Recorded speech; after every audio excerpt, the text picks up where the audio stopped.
Hey guys, welcome back to our channel. In this tech tutorial video, we're going to explain how you can restore already deleted items from your workspace on Monday.com in 2026, like for example, forms, projects, and tasks in your board. So let us show you how it works.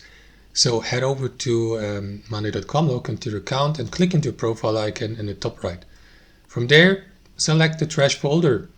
And here you will see, for example, your deleted workspaces, boards, dashboards, items, columns, forms, as you can see. So you will see the item type here, like board, column, and so on and so forth. So simply hover the mouse over the given one you would like to restore and click into these three dots here.